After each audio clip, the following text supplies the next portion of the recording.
Two men journey to the bars and restaurants of Scandinavia to find amazing beers, always with the same question. Hey, what's on tap? It's time to find out.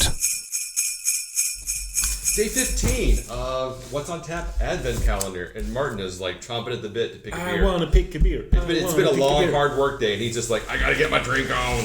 That wasn't beer. That's not a beer. That's a beer. Another one you. All right, so we're up to 3 of my beers in a row here. Yeah. We'll put the box of fun away. That's not fair. And we'll see what we get today. I'm one of those. I don't keep the paper. Ooh, I see the brewery already. Wild Leap Alpha Abstraction Double IPA Volume 13. Yes. I really like Wild Leap. And this is definitely the third Alpha Abstraction we've shared together. Oh, so this is starting to become a Stefano Martin thing. This is only I think it's the second time we've had this one on the show, though. So I think we had... we had one while going on a train before Corona became a crazy thing. Yes.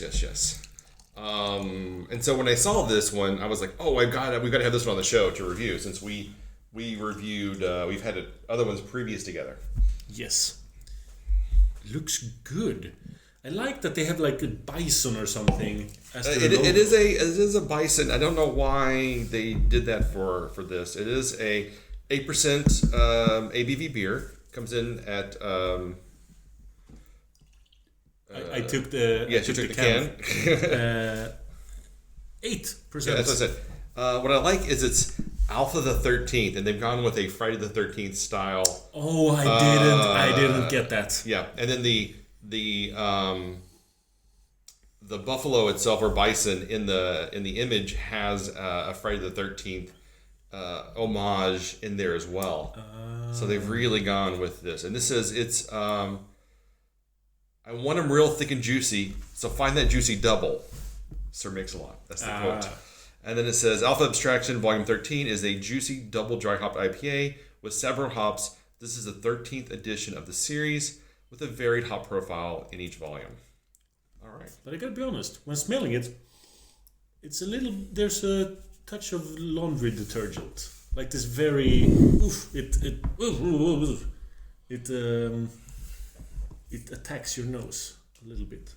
Yeah?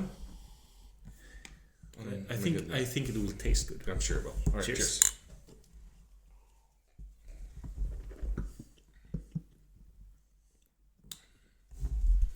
I don't know, maybe I'm just not a huge Sabro hops fan.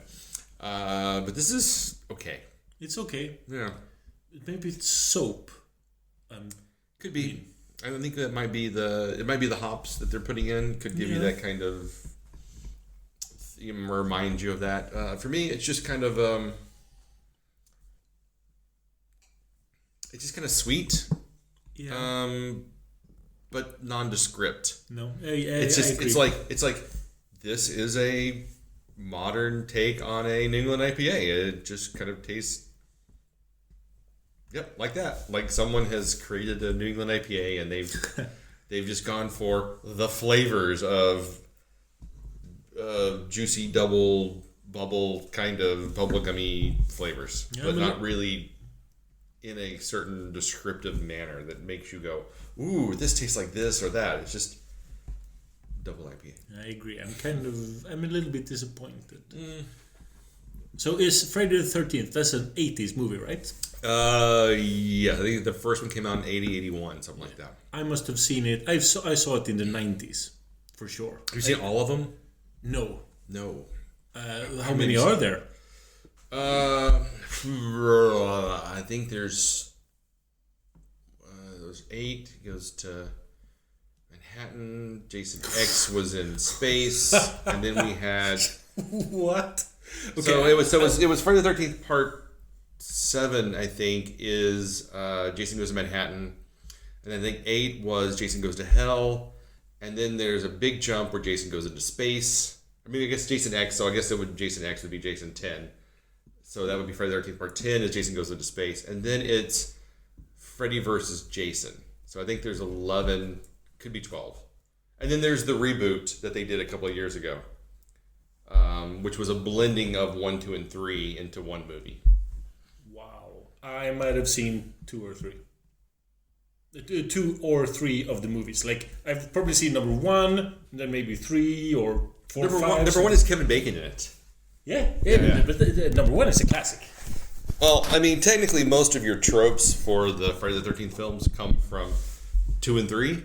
Okay. Because the first one, Jason isn't the killer; it's his mom. And mom, yes. the mom. And then that's a good twist. Yeah, and then Jason comes in 2 and 3, but doesn't even get the hockey mask until 3. So yeah, he wears a burlap sack over in the second. I have not seen the second. So I've seen a lot of these movies several times. I'm saying. So what do we think about this beer? 3.5. I was gonna give it a 3.25 actually. Yeah. Not that it's bad. Again, it's a perfectly fine, drinkable double IPA.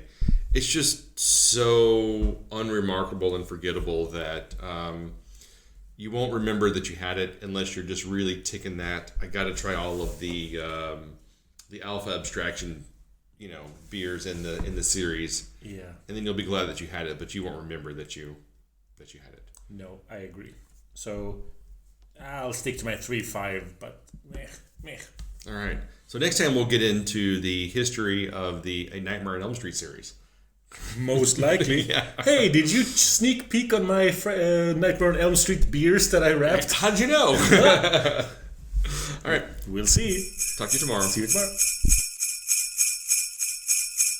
This podcast is part of the Pod Syndicate family. For more criminally compelling shows, articles, and conversations, head to wearepodsyndicate.com.